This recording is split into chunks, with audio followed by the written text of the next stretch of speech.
Hello everyone. It's me, Chaff Commander Coffee. And I'm here with another tip thought video for the release week of Humankind. I believe this is day 5 or so. I think it's day 5 of my of the games that I've played. So today we tried to do a more archipelago style map. We reduced the amount of land as low as it could go to 30%, and turns out we put many islands on as well. So a huge map with the full 10 players, 3 continents plus New World. I believe the New World was this area over here. Everything's fully colonized with 216 turns in. I've called this a one run because, well, playing the last 80 turns would mostly be a lot of end turns. What I tried to do in this run was to play a very builder heavy style. In fact, I only killed 18 units throughout the entire game, and we're currently allied to every single nation except this guy, but yeah, ignore that. I was planning on ending this game by nuking every single player in the game out, but unfortunately there was a bug with civics where, besides the opening couple of civics, nothing else unlocked, which was really weird. I can't figure out why that happened. I did some reloads to try to get it to fire, but it didn't work. And specifically the one that allows you to build nuclear weapons is supposed to unlock when you research nuclear fission, but that didn't work, so you can see that unlocks access to nuclear weapons civics, but that didn't work, so no idea what happened there. But as you can see, we're making 3,000 influence. I didn't really focus on influence too much, but we're making 65,000 gold a turn. We have very, very large cities, producing thousands of industry, thousands of gold and science. I don't actually have enough jobs for all these people, but yeah, they keep getting bigger. So yeah, we played Builder pretty much entirely. I don't have any troops on the map. And I wanted to talk about this because not as a negative, okay? Why? Why have I been allowed to get away with not having any troops? Besides a couple of ships to go and explore and a couple of troops earlier on in the game. We did fight a few wars early on, but they didn't go very well because I ended up fighting the Huns with like ancient era units, which is just not a good idea. Especially since my starting civ was the Phoenicians, so I didn't actually have a good emblematic unit to deal with. But the reason we played Archipelago is because I wanted to focus more on naval combat and try and do some more navy-based stuff. But honestly, we didn't get into any naval combat, and I think the main reason for that is that there's no need for me to build a navy. Like, a navy doesn't achieve anything. Really. If I was doing a naval invasion of, like, this continent, yeah, I'd need a navy. Otherwise, my transports would all get blown up by their fleets, right? But we ended up playing Builder, so I would have needed a navy if I was invading the other continent. If I'm fighting my own continent, I don't need a navy, because you just run over and attack their cities perfectly fine. But yeah, so I didn't get to experience the Navy side of the game a huge deal, despite playing on as close as I could get to an archipelago map. You can probably manage to create a situation where you get a better archipelago map than this, with somehow making, I don't know, less continents or a different map style, so there's less large land masses and more of these, like, more players end up on these style of islands, yeah? But either way, it was a good run. Got my new high score, 19,500 fame by turn 216, which is not bad. This is on the Humankind difficulty, of course. Yeah, and I mostly just focused on doing builder stars, agrarian, science, merchant, that sort of thing. So, my tip for the day. What's my biggest tip for today gonna be?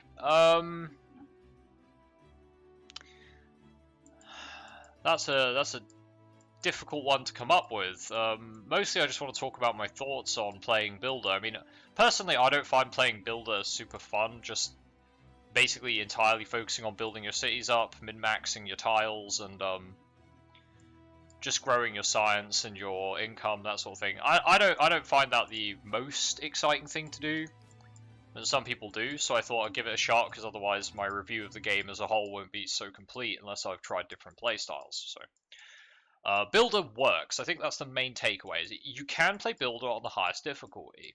I suppose my tip should be that if you want to play peacefully, you want to minimize the amount of military units you build, and you want to play peacefully, the best thing to do is get your resources online early, open trade relations, renounce any grievances you have with your neighbors.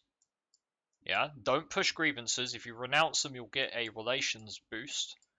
And try to secure an alliance as quickly as possible. Now, people that pick merchant cultures are much more likely to take an alliance. I actually allied these guys first. And once you have a few allies, it tends to be that the AI will be less likely to want to dow you, because they'll have to deal with your allies as well.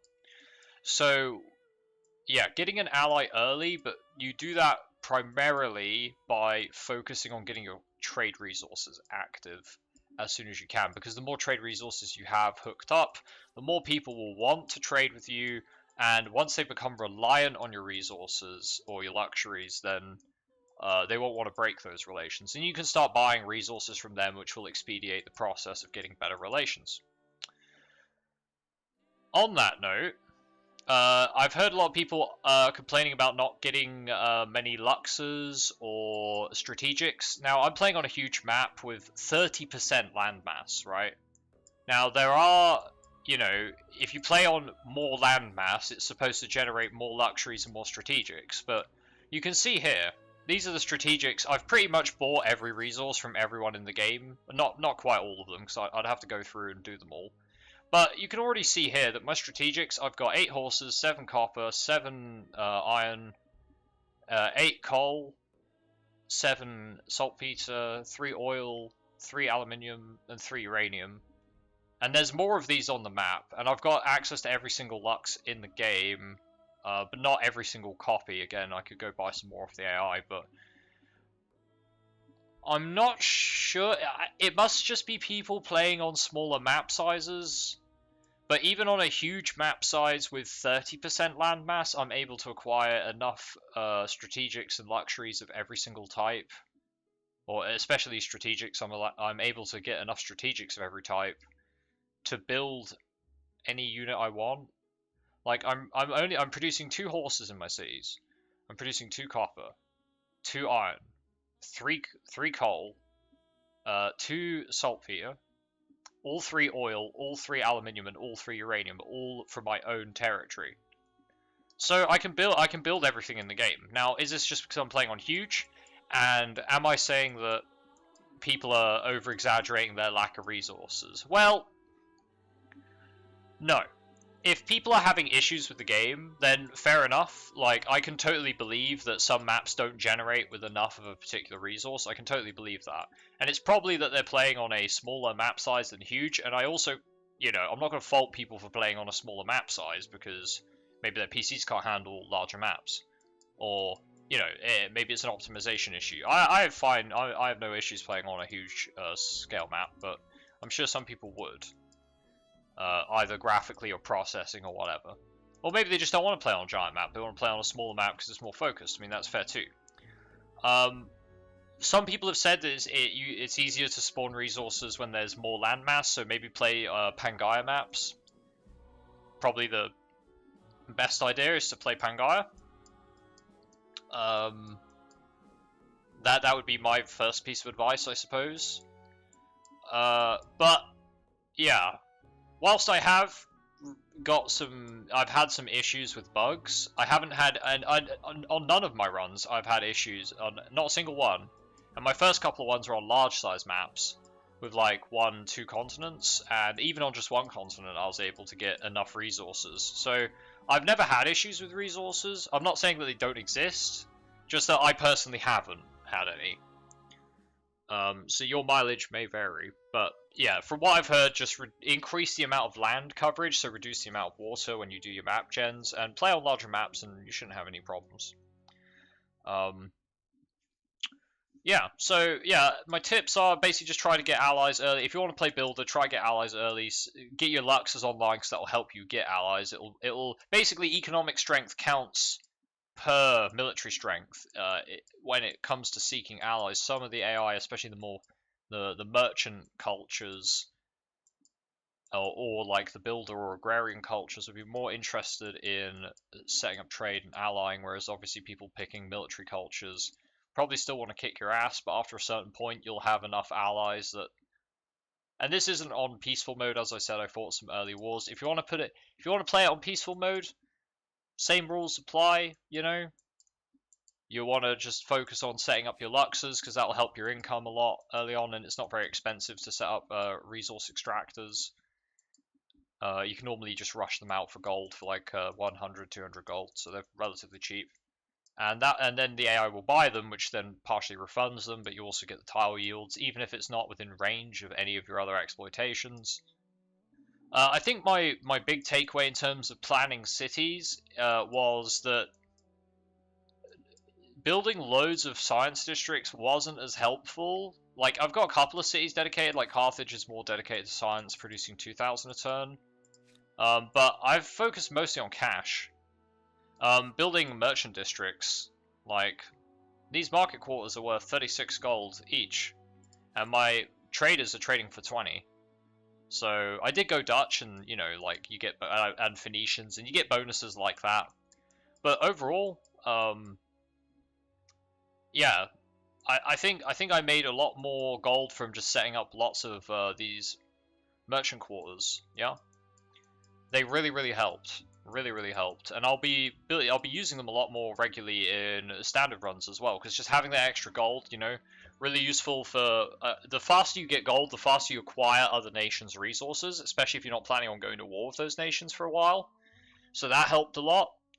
So if you can get gold early, that will let you get more resources. You don't have to worry about stability. You don't have to build garrisons. It will also boost your productivity of all your other resources, your industry, food, science, etc.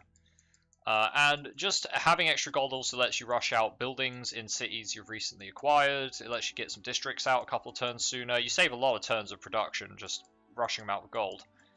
And also training units. If you need to get units out fast, if you've got a stockpile of, like, I don't know, say you're in the medieval and you've done pretty good for cash, you've got like 10,000 gold in the bank or something like that. If you get someone just declares war on you, you can spit out like a 6-unit stack on a city just in one turn. So stockpiling gold is never a bad idea. So being able to produce more is always useful. And since they changed the buy, I won't say buyouts OP, but once you're starting to make 64,000 gold a turn, I could, you know what? Let's do it. Let's just fill up all those tiles with farmers' quarters. I'll just, yeah, sure, I will buy those out. Why not? Bam, bam, bam, bam, bam. There you go. 10 more districts. Let's go over to Sidon. I don't know if they've got loads of free space. Actually, you know what? I was getting loads of research quarters in Carthage, so let's just throw down more of those. Let's put commons there. Let's go science quarters. Oh, look, here, we've got a good industry area here. I'll just throw down a bunch of industrial quarters and just buy all those out. It's barely even scratched my cash. We've got a city over here. This city's almost full up. I can just throw down a couple of industry quarters. Just fill up every tile on the island. Just casually do that.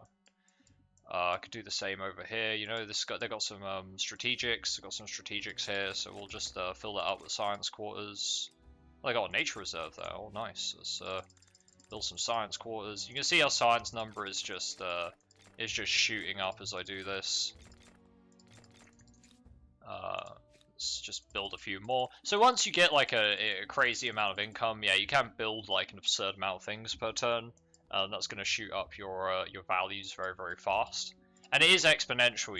I mean, this city's kind of focused on making gold, so I can just throw down a bunch of market quarters, and you can see I'm making an extra like 3,000 gold from doing that. So you can invest a huge amount of gold and get a lot of it back every turn as well. So yeah, there's definitely some cheese, I suppose you could call it. You could call it cheese, I suppose. to being able to rush out these many districts at once. You know what? Yeah, sure. Let's get rid of that missile silo. We don't need missile silos. We need market quarters.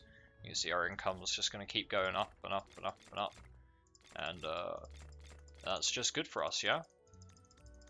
So next turn we'll have even more gold. So yeah, there gets to a point where you can do this kind of ridiculous stuff, and I've got so much stability from empire bonuses, particularly from manufactories. If you're playing builder, that's a big tech that I would recommend going for. Is if you're going to be trading with everyone in the game, then the tech you want to be rushing is early modern. Yeah, early modern. You want to rush patronage so you can get manufactories.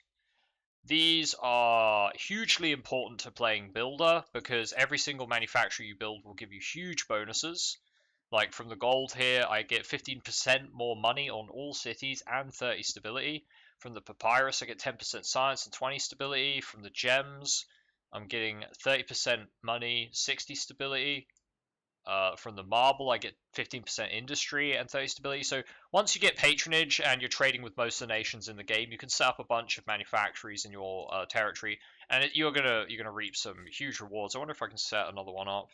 No, I don't think I've got enough of a monopoly on anything. I think I've already monopolized pretty much every resource in the game that I have access to directly. You do need access to the resource directly in your territory to be able to do this, but you know, they seem resources tend to, or luxes I've noticed, spawn in.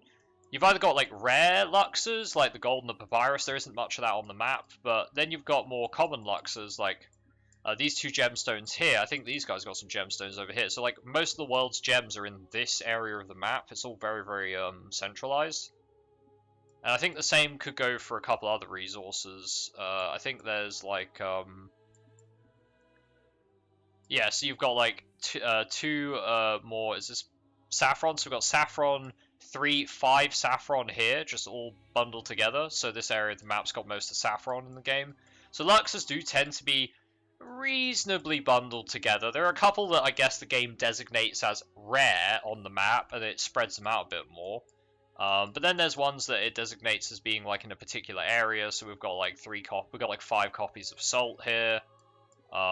We've got like a lot of the world's lead is coming out of this area. You can see there's 4 lead deposits there. So they do tend to, roughly speaking, spawn in pockets. Now that is obviously not like a hard and fast rule, but a general rule of thumb to work with.